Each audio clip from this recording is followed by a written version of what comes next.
fall from the sky. When the boys begin to play, you will see our hanky sway. When out there on the field, we know they come to work. We're rooting for the Dolphins, our mighty, mighty Dolphins. We're rooting for the Dolphins, our mighty, mighty Dolphins. We're rooting for the Dolphins, our mighty, mighty Dolphins.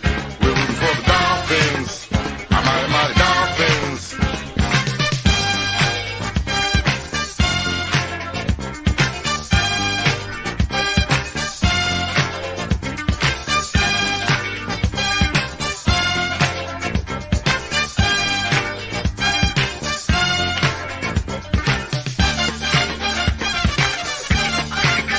We're rooting for the Dolphins, our mighty, mighty Dolphins. We're rooting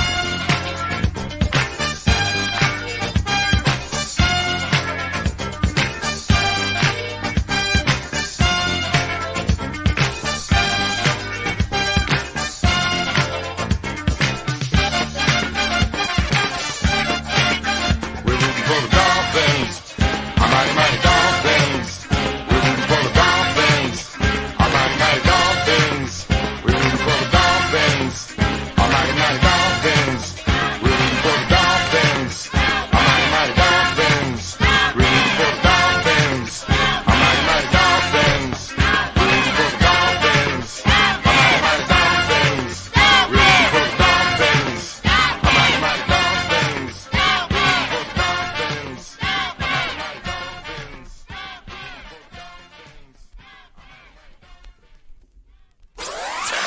You're listening to the DolphinsTalk.com podcast network.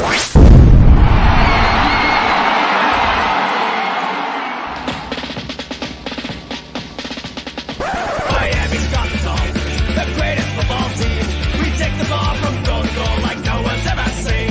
We're in the air, we're on the ground, we're always in control. And when you say Miami, you're talking Super Bowl. 'Cause we're the Miami Dolphins, Miami Dolphins, Miami Dolphins number one. Miami Dolphins, Miami Dolphins, Miami Dolphins number one. Hello, Miami Dolphin fans, and welcome to the Same Old Dolphins Show, sponsored by BetUS, part of the DolphinsTalk.com podcast network. I'm Josh Katzker. With me today and every day, my brother from the exact same mother, Aaron the Brain. Aaron, say hello to the people. Hello to the people. Man, I'll tell you what, Brain, ever since the Dolphins got, a mud hole stomped in them by the Tennessee Titans in week 17, everywhere you go to digest Miami Dolphins media, it's like a funeral, right? And I get it. It sucks. Everybody was really excited by the 7-game win streak, and we were really thinking that maybe this is finally going to be the year that the Dolphins break through and win a couple of real tough games at the end of the season when they're in a win-and-in scenario and they go to the postseason. And of course they didn't. They are actually just the same old Dolphins. But listen, there's still another Dolphin game left this season. And then after that, it's 7 months until the next Dolphin game. So while a lot of people are upset, and rightfully so, and I'm like, let's be honest, I'm upset too.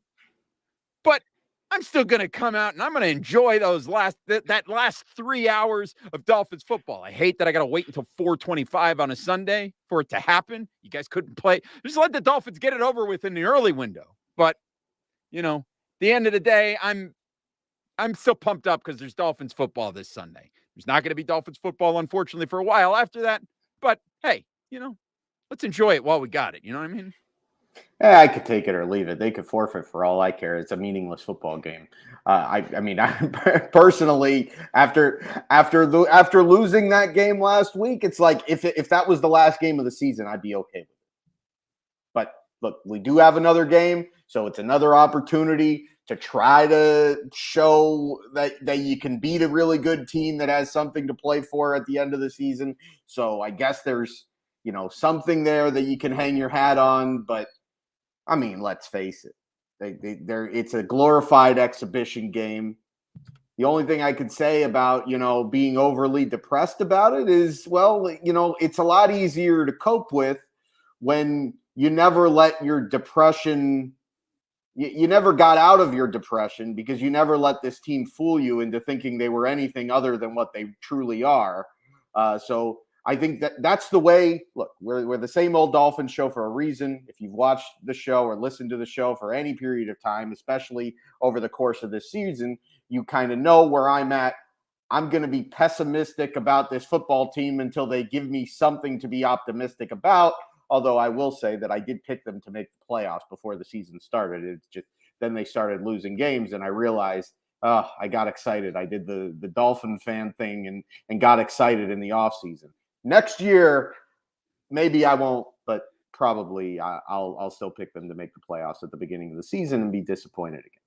Well, depending on who you talk to, the Dolphins are like 7 times reigning offseason champions. I mean, the Dolphins, that's what they do, is typically win the offseason. That's kind of how they do it.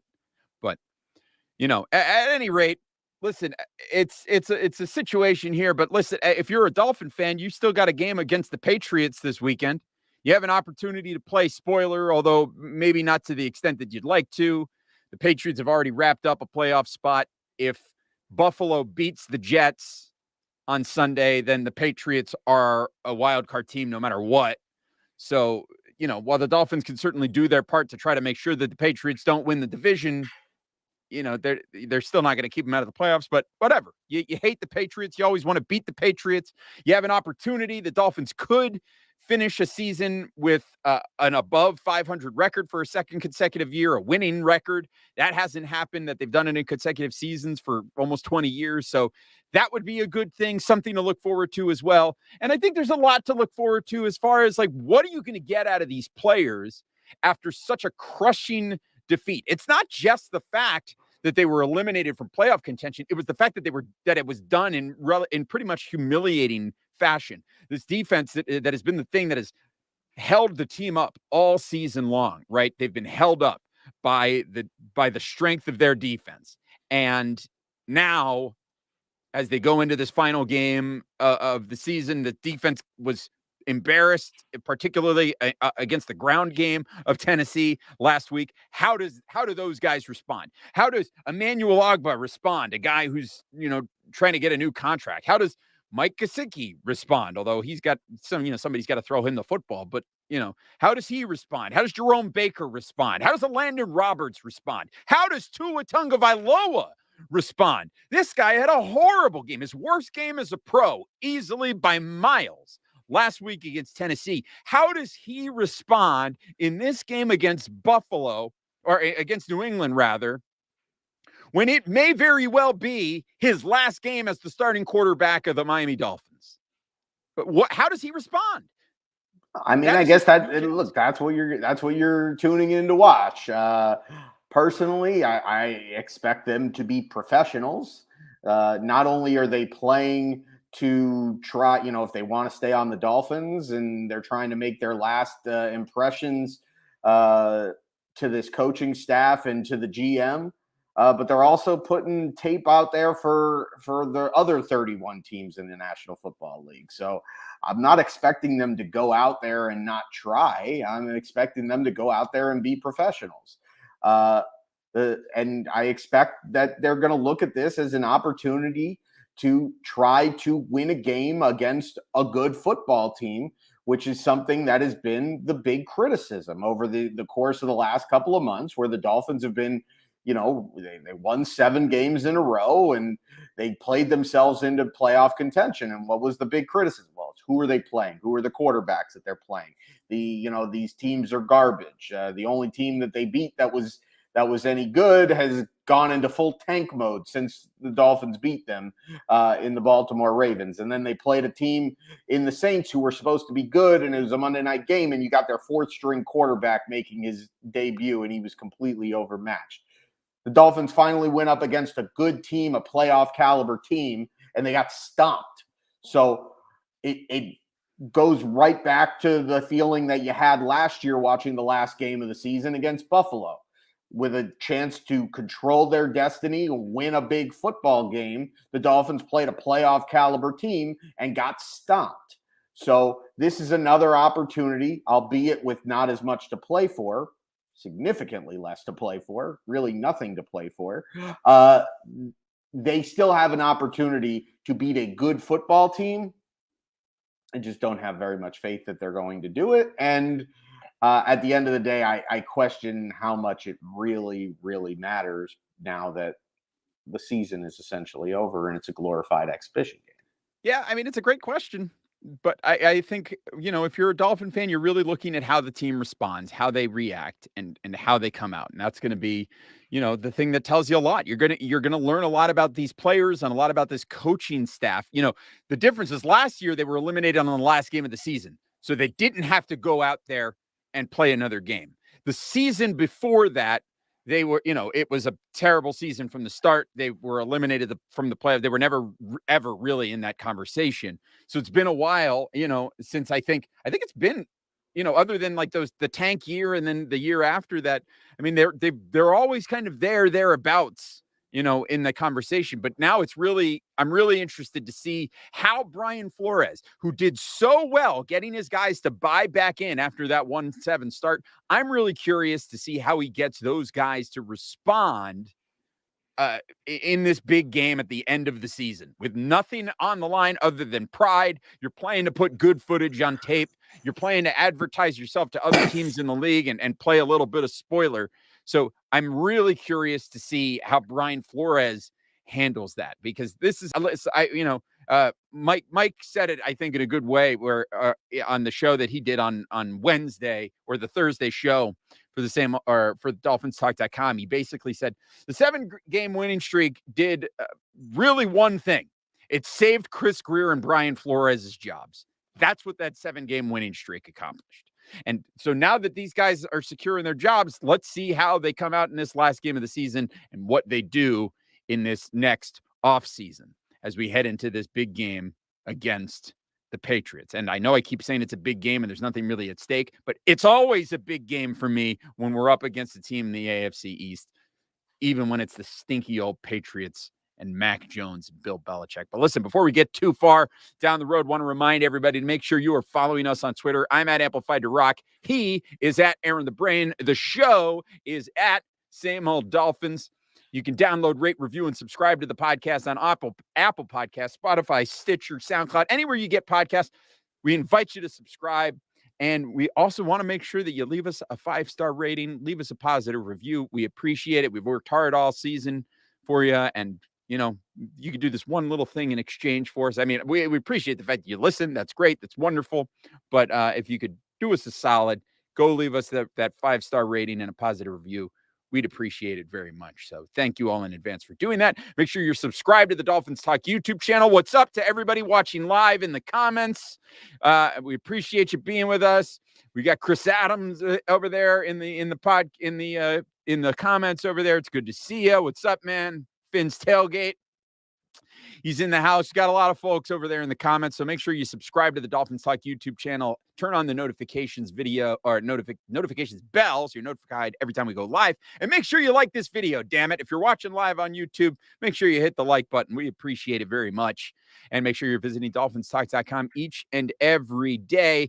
Brain, before we get into this game, here's a question that we got on YouTube, actually. So it works out, from Sean Johnson. He says, do you think New England is coming out with their team or holding back for the playoffs? I know what I think.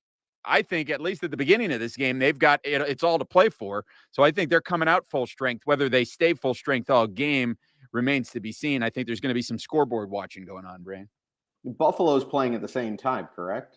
Yeah, they flexed us both to 425. New England's going to want the home game.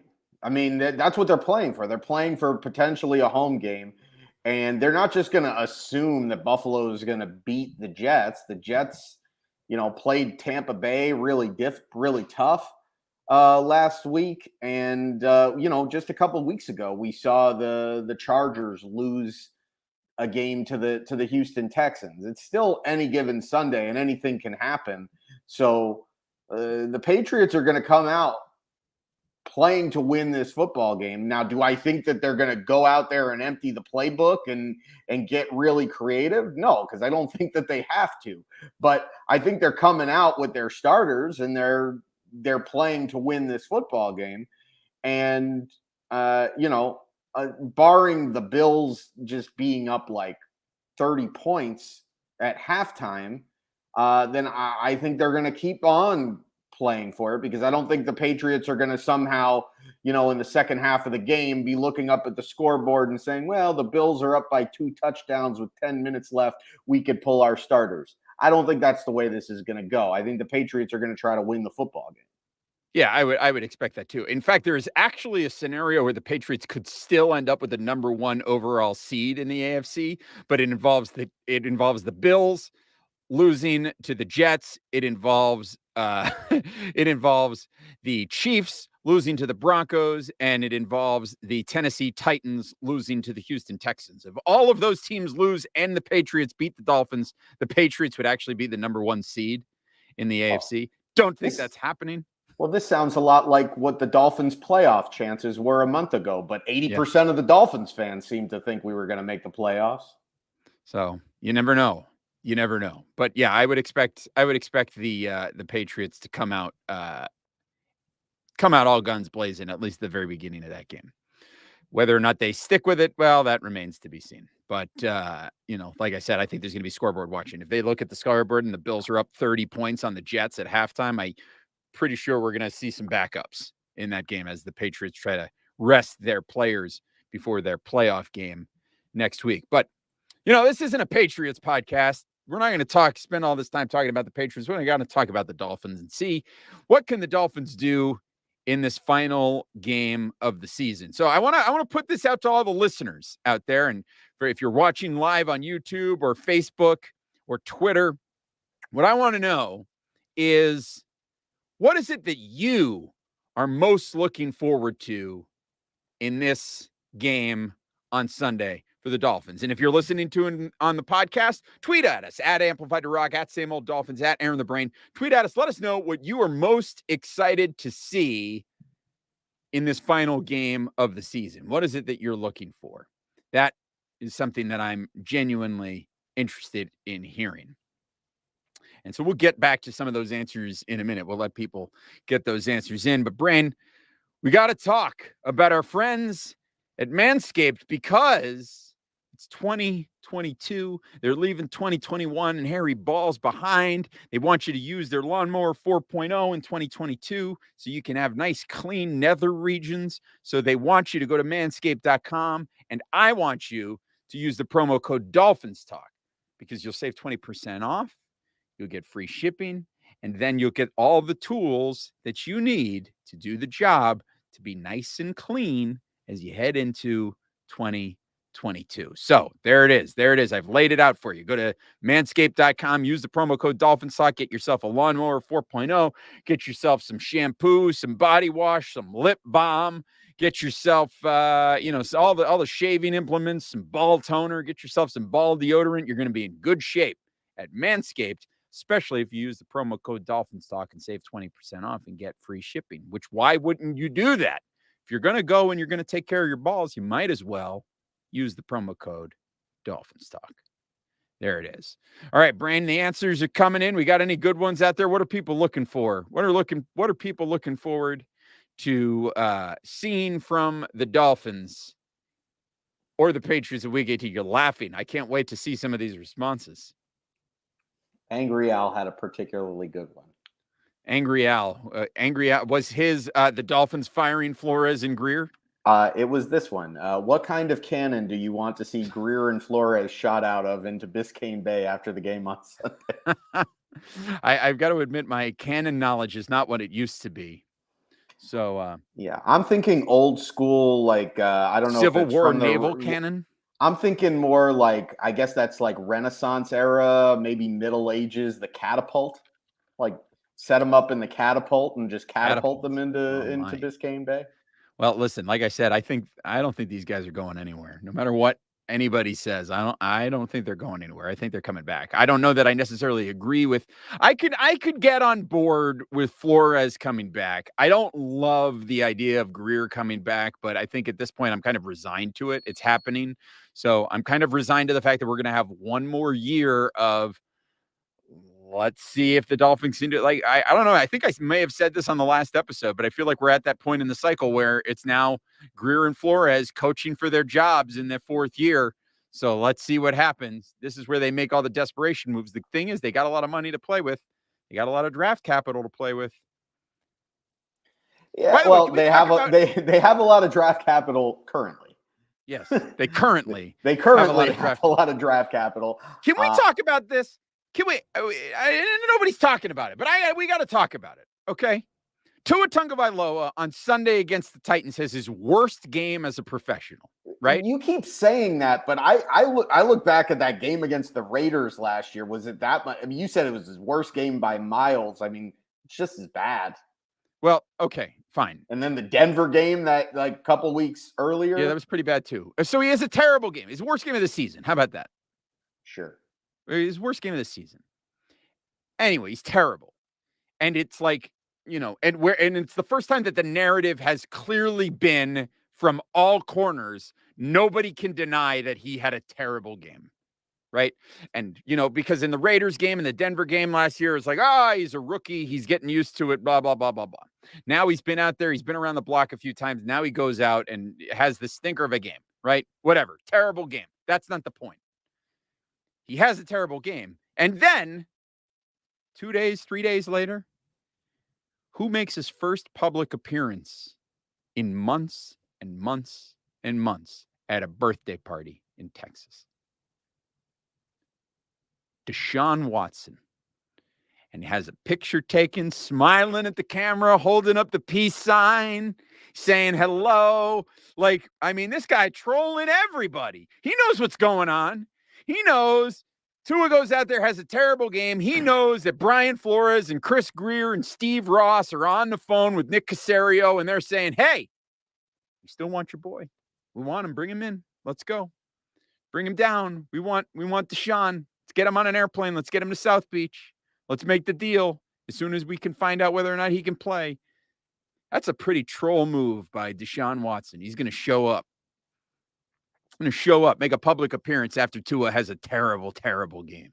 Well, Man. I mean, look, whatever. Like if you're as an organization so tuned into what another quarterback, a free agent quarterback that hasn't played all year because he's got legal issues, is doing, then that tells you all you need to know about your starting quarterback situation. And what's going to tell you even more about your starting quarterback situation is kind of what I'm looking forward to the most, is comparing Tua Tagovailoa to his former backup at Alabama, Mac Jones, in this game for the second time this season. Because the truth of the matter is that Mac Jones in his rookie year has objectively had a better season than Tua has had this season.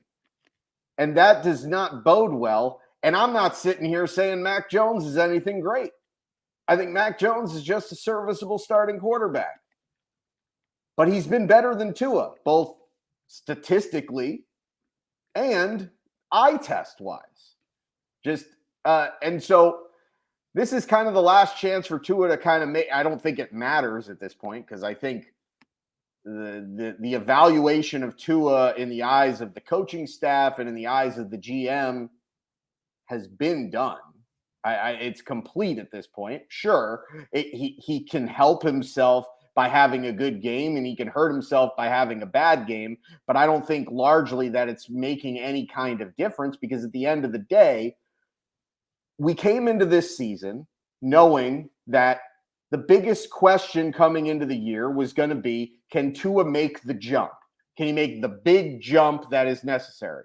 Not just the marginal jump, but the big jump. And the truth is he's made a marginal jump, which is fine. There's nothing wrong with that.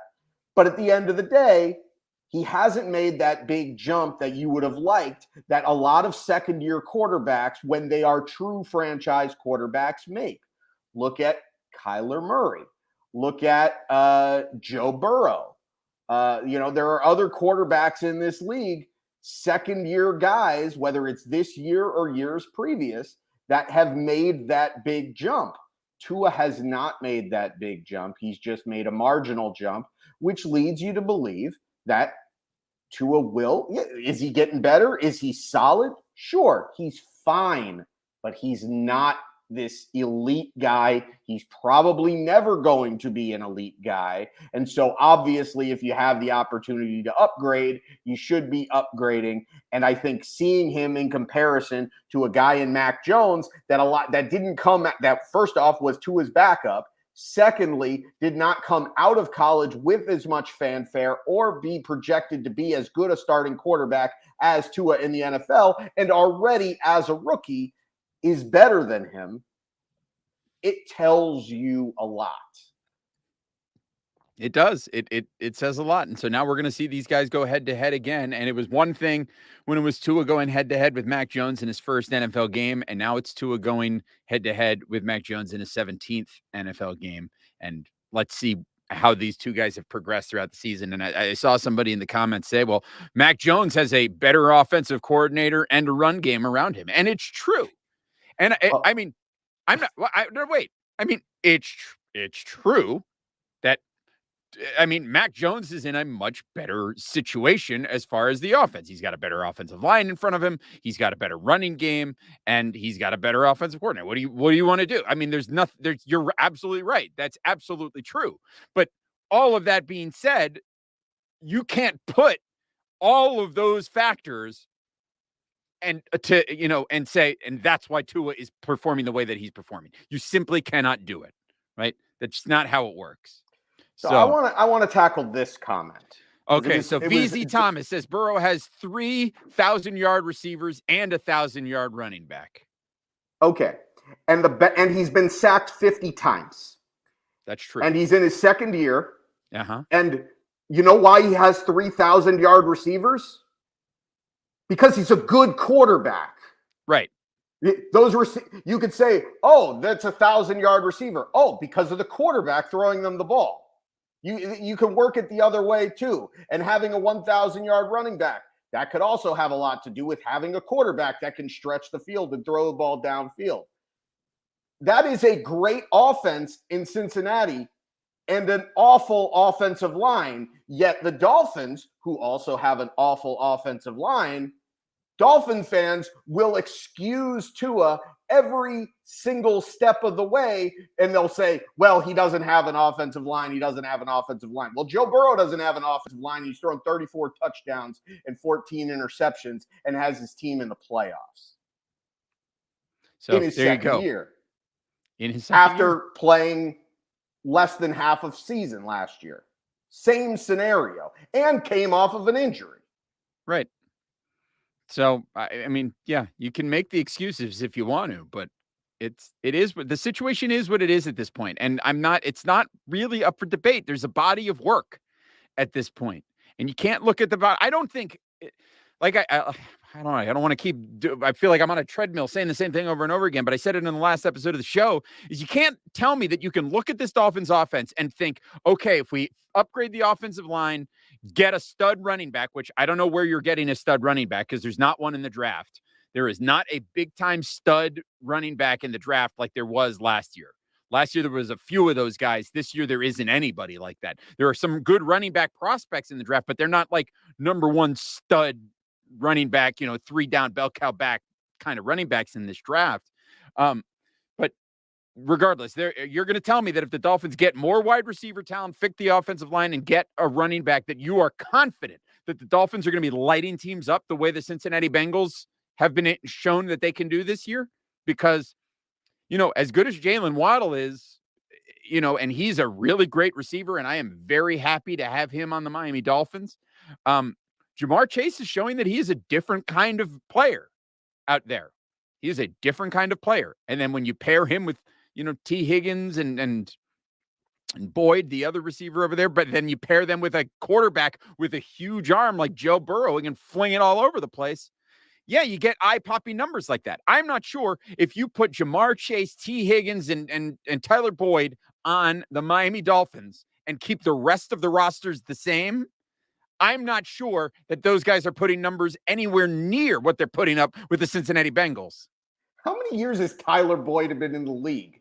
I don't know. He's been there a long time. He's been there a long time, but suddenly he's this amazing receiver. Come on. Get the hell out of here with this. Yeah. I mean, I'm not saying that those guys are bad receivers. Like, they've got weapons. They've done a good job of building an offense around Joe Burrow. But to say that Joe Burrow is only doing that because he's got weapons and Tua doesn't have weapons, I mean, the numbers are astounding. Like, there's no comparison between the two. It's not even close. Yeah, I mean, Joe Burrow has been the better quarterback, period. Point blank, end of sentence. And if you have to say, well, Tua is a different kind of quarterback, he's a game manager. Yeah, you could stop right there. That's the whole point. You don't draft a quarterback number 5 in the draft to be a game manager. You could get Ryan Tannehill to be a game manager. Oh, Steve Pearson. Hold on a second. To be Steve Pearson. Steve Pearson watching live on Facebook says, Watson lovers. Let me tell you something. Do you have any morals? Steve Pearson, go back and listen to the archives of the show and then come back and tell me that we're Watson lovers. Whatever. Give me a friggin' break. Just because Tua's not great doesn't mean we love Watson. Okay? You've got to wrap your heads around that, people. This is a real thing. Okay? Real talk. Objectively look at it. It's okay to look at your quarterback and say, objectively, he's not cutting it. It's okay. That doesn't mean we love Deshaun Watson. Trust me, the last thing I want, I promise you, that I would rather the Dolphins run Tua Tagovailoa out there on 2 broken legs than Deshaun Watson. Okay? I'm saying it because I don't want to have to cheer for that guy. I don't want anything to do with him. Okay. And quite frankly, I think even if his legal situation is cleared up and he's cleared to play and all of that stuff goes away, the stink of what he has been accused of is never going to go away from me. I have no interest in that guy. But what I'm talking about is not from my perspective, because my opinion of it doesn't matter. Right? My opinion of him doesn't matter at all. The people whose opinion of him matters are Brian Flores, Chris Greer, and Steve Ross. And if that guy, I'm telling you right now, if Deshaun Watson gets his stuff cleared up and is able to come in and is cleared, then Roger Goodell says he's going to play and he's not going to get suspended. The Miami Dolphins are making moves this offseason to bring him in, period. Whether I like it or not. Don't come on this show and tell me I'm a Deshaun Watson lover just because the body of evidence suggests Tua is not going to succeed in this system for the Miami Dolphins. That's the bottom line. And just to answer this last question about, what's that? Just to kind of piggyback, because this guy's asking the question, the same guy who made the comment before about Burrow is saying, oh, so are you mortgaging the future for Watson? No, I've been saying for months now. I mean, I almost stopped rooting for the team because we were going after Deshaun Watson. So I have no desire. I don't want Deshaun Watson. But what I will say is I'm going full bore after Aaron Rodgers and Russell Wilson. I'm 100%. Showing interest in Derek Carr. I'm keeping an eye open in Atlanta and seeing, what Matt Ryan is doing, because I think Matt Ryan is a significant upgrade, not an ideal situation. If I get Matt Ryan, I understand that I'm really it's like a 2 or 3 year Band-Aid and you still need to have a really great team around you.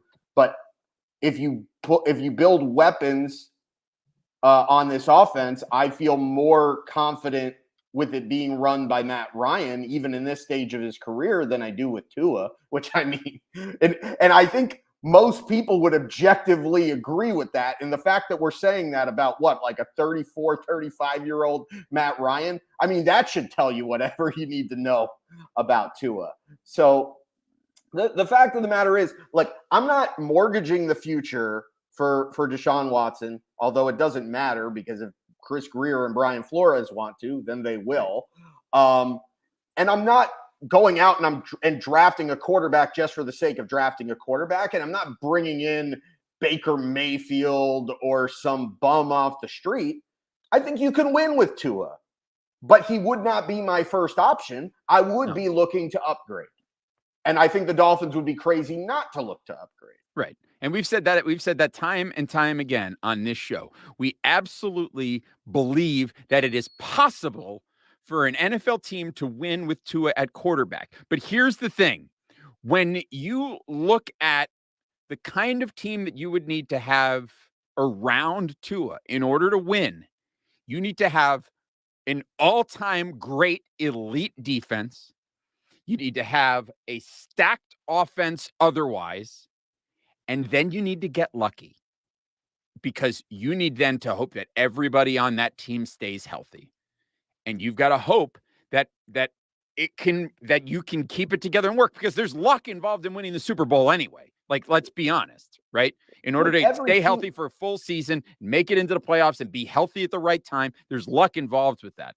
But when you're building a team around a quarterback that is proving to be as limited as Tua is, you need everything to be perfect. So again, it's not to say that you can't win with Tua as your quarterback. It just means that everything else has to be elite surrounding. Yeah, I mean, I think you're going a little overboard, because I don't think everything needs to be perfect to win with Tua. I mean, hell, Jared Goff was in the Super Bowl a couple of years ago. Right. And everything around him was outstanding on that. And team. but I mean, it's not like, it's not like it was like amazing. I mean, it's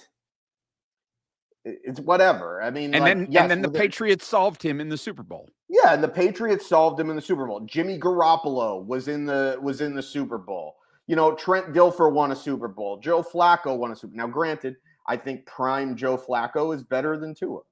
I don't think there's much doubt about that. But I do think you have to take into consideration that Tua is still developing as a quarterback.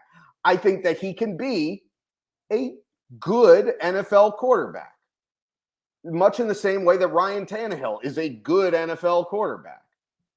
I don't think things need to be perfect for those guys to win, but certainly it shrinks your margin of error. That's what having an elite quarterback does, is it gives you the margin for error. That's why, these examples that every couple of years you see a quarterback that isn't great in the Super Bowl, like Peyton Manning winning the Super Bowl on a year where he was objectively horrible and got benched for Brock Osweiler. Those teams don't make it back the next year. Right. But the teams that are consistently in the conversation, the teams that are quarterbacked by Tom Brady, the teams that are quarterbacked by Patrick Mahomes, the teams that are quarterbacked by Aaron Rodgers, and I know he hasn't been there in a while, but he's consistently in the conversation. Russell Wilson, the truly elite quarterbacks are always in the conversation, because even while other areas of the team are struggling or getting rebuilt, those elite quarterbacks can carry them to a certain level, all the way to the Super Bowl or close to it. Tua is never going to be that guy. No, it's just never going to happen. We got a so if you get a chance to get a guy that can be that, you do it. Unless, of course, he's got 20 cases of credible accusations of sexual misconduct, and I'm with abuse. And I saw Steve Pearson in the comments followed it up. He's like, he's been a fan for a long time and has never felt, never been closer to wanting to change teams, even with the Dolphins losing and all they've lost. But he says if they do bring Watson in, he's leaving. I mean, I get that and I understand it and I respect it, quite frankly. I don't want to cheer for that guy either. We got a great question. Came in from Garrett Grimes, even though he confused me with, he says Brain and Aaron, which is interesting. These are both sides of Aaron's personality, I guess. Yeah, but he says my split personality disorder. That's right. He says, do you believe we need a clean house on the offensive staff in order for the Dolphins to score more points? I think it's a great question, actually. Well, I think we need to clean house on the offensive staff, but I think what we really need to do is upgrade every single position on the offense. You need to upgrade the quarterback. You need to upgrade the offensive line. You need to upgrade the running back, and you need to upgrade the receivers. We probably don't need to upgrade the tight ends, and it'd be kind of crazy if we were sitting here saying we needed to upgrade the tight ends when we invested so heavily in the least important position on the offense. But that's the one area where the Dolphins offense is set right now. Right now being the operative phrase, because we don't know what's going to happen with Mike Gesicki. But that tells you everything you need to know about the Dolphins offense. They've got one position group that's good, and it's the least important position group on that side of the football. Yeah. So we're going to talk about what we think the Dolphins need to do in the next episode of the show. After this Patriots game, we will come back and do our season wrap-up show and reflect and talk about what we're going to be looking forward to in the offseason. But I think spoiler alert, I am going to call for Lemuel St. Pierre to not be the coach, not be the offensive line coach for the Miami Dolphins next season, because listen, Lem, nothing against you, buddy. It's just not working out. But to be fair, it hasn't worked out for any offensive line coach since Chris Forrester. That's true. So listen, Lem, what we're saying is do more coke. That's what we're suggesting. That's what we're suggesting. All right, let's bring our attention back over here to the New England Patriots. Brain, as our mother likes to call them, the Patriots. I don't know why. Why. She struggles with that pronunciation. I don't know. That It's just word. one of those things. Like some people can't pronounce the word ambulance. Our mom can't pronounce the word patriot. Some people can't pronounce the word nuclear. Not nuclear. Nuclear. She says Patriots, but that's okay. Listen, we don't judge her for that. We only put her on blast on a just podcast. put her on blast on the podcast in front of thousands and thousands of people on the internet. We'll put our mom on blast. It's all right. We love you, Mom. Love you, Mom. So I think that's the first time I've said that on the podcast, actually. So I'm sure she'll appreciate it. I'm sure she's listening and watching every second of this. Oh, when we get Mom in the comments, that's when we've made it. That's when we've really made it with this show, is when Mom is in the comments. Mom's on going to be in YouTube. the comments, and she's going to be asking, did you get your health insurance set up yet? What are you doing over there? What are you doing over there? Did you go to the doctor? What are you doing? You need to see somebody about that cough. We're making her sound much more New Jersey than she is. It's subtle. It's subtle. Well, maybe it's not that subtle. Anyway, regardless, the New England Patriots are coming to town this weekend. What is this Dolphins offense going to do against a stout Patriots defense? Well, they're probably going to suck. But what they Very need to do, deep insight there. Yeah, but what they need to do is they need to have balance, because this Patriots defense excels against the pass. They're going to put pressure on Tua, and they're going to drop a bunch of guys back in coverage on 3rd and long. So they're going to put – it's going to be difficult if the Dolphins get into those 3rd and long situations to pick them up. So the Dolphins need to be able to run the football well. They need to be able to get ahead of the sticks on 1st and 2nd down. But I don't think it's realistic to expect the Dolphins to get a bunch of big plays. I think the offense is just not built to do that. The offensive line isn't good enough. Tua is not good enough. The weapons aren't good enough. And the offense just kind of is what it is at this point. So they just need to be precise. They just What about on need the to other do side what of the they ball? On the other side of the ball, they need to prove that they could stop the run against a physical team that likes to run the football, because for the large part on this that 7-game winning streak, not only did they play bad quarterbacks, but they didn't really play teams that have a physical rushing game. The only team that they played that's like that in that winning streak was Baltimore. And frankly, Baltimore was having a lot of success against them running the football. But the Dolphins were able to make a few plays, create a few turnovers. Lamar Jackson was absolutely dreadful throwing the football, and the Dolphins got the Ravens in a position at the end of the game where they were able to make them one-dimensional, and then, the rest was history. But last week, they played a team for the first time in weeks that really was committed to having a physical running game. And just like Denver did to Miami last year, Tennessee had their way with Miami because Miami's linebackers are a sore spot. It is a weakness of this team. I don't think it's a scheme thing. I don't think it's the defensive line. I think Raekwon Davis has been fine. He's been really good. Christian Wilkins has had a good year as a run-stopping defensive lineman. I honestly think that, he's a guy that the Dolphins might consider giving an extension to, much to the chagrin of Angry Al, who believes that he's a Jag, which stands for just a guy. But the real problem with the Dolphins' run defense is the linebackers. Yeah. Jerome Baker is really more of an outside linebacker playing out of position. And Elandon Roberts is being cast as the one true inside linebacker on the team. And he's just limited. He's just not a great athlete, not a real cerebral guy. He's slow to react. He over pursues. He takes bad angles. Sure, he makes some big hits every now and then, and he can do the job, but consistently he is not a great run stopper because he's just not that good. The Dolphins need an upgrade at that position. They need a true linebacker that can stop the run. Maybe if you get a second guy the caliber of Jerome Baker, then that will go different ways. Or maybe you run some more traditional 4-3 defense and you get yourself an actual really good middle linebacker. I know that's not necessarily the way that the game is played now, but I'm not saying you need to get like this stud middle linebacker and play him 80% of the snaps, but even if it's for 50% of the snaps or 60% of the snaps, those early down work when you're playing a team that wants to run the football, so you can stop playing Jerome Baker out of position and stop relying on Elandon Roberts to be your run stuffing middle linebacker. Yeah. That's one of those areas that you really want to see the Dolphins address that need. And I think that is a place where I think you're going to see the Dolphins spend in free agency, is trying to find somebody to fill that middle linebacker role.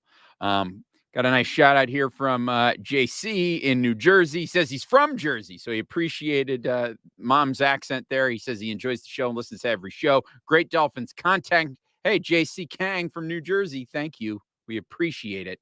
Thank you for listening to the show. And just a reminder to everybody, like the video on YouTube, hit that like button. Hit it, smash it. And if you're listening in podcast form, head on over to the Dolphins Talk YouTube channel, hit subscribe, turn on notifications, and like this video. We appreciate it very, very much. So, so there it is. It's prediction time. Okay, it's prediction time for this game, the final game of the season. Will the Dolphins, Brain, finish the season 9-8, or will they finish what is now the new 7-9, 8-9? I think the Patriots are going to come out. They're going to look at what the Titans did to run the football against this Dolphins defense. They're going to come out with a similar game plan, and frankly, they're going to be better because, I don't know. I don't know if Mac Jones is better than Ryan Tannehill, and obviously Tannehill's got better weapons. But I think the Patriots running game, whether it's Ramondre Stevenson or Damian Harris or whoever, I think probably poses a bigger threat than Deontay Foreman did. And the Patriots have won a football game this year where their quarterback threw what? 2 passes? 3 passes. 3 passes? This is a team that knows how to run the football and can run the football effectively even when you know that they're running the football. This is going to be a tough task for the Dolphins defense. And then even more importantly, this is a Dolphins offense that just isn't very good. It's a Patriots defense that is very good, and the Patriots have a lot to play for. I think the Patriots come out and they take control of this game, and I think it ends up looking pretty similar to how last week looked, which is the Patriots kind of taking control with the defense, the Dolphins defense kind of keeping them in the game, but at some point the levee's going to break. And the Dolphins are going to end up losing this game by multiple scores. I've got the Patriots winning this one 27-10. Well, you know what, Brain? I think the Dolphins are going to come out pissed off. I think Brian Flores is going to come out pissed off. I think Tua Tagovailoa is going to come pissed off. I think Duke Johnson is going to be pissed off because he didn't get the ball more when he was running all over Tennessee last week. And the Dolphins said, we're behind. We're going to throw. I think the Dolphins come out angry. Jerome Baker is going to come out angry. Jalen Phillips going to come out angry. Javon Holland going to come out angry. I think the Dolphins are going to come out angry, and I think they're going to get a win. And I think Brian Flores is going to improve to 4-2 all time versus Bill Belichick. I think the Dolphins are going to get a win in this game, and I think it's going to be 27-23 Miami. Game-winning touchdown drive by Tua Tagovailoa in the fourth quarter. And the reception for the touchdown is going to be by Jalen Waddle, who will, in this game, break the rookie record for receptions all time. He's going to break Anquan Bolden's record in Week 18, his 16th game of the season, because he missed the game from COVID, so you don't have to put an asterisk next to his record. It's going to happen. 27-23, Miami in the season finale, and we go into the offseason, and half of the people that were convinced that the Dolphins were going to go out and bring in another quarterback this offseason will be back on the Tua train.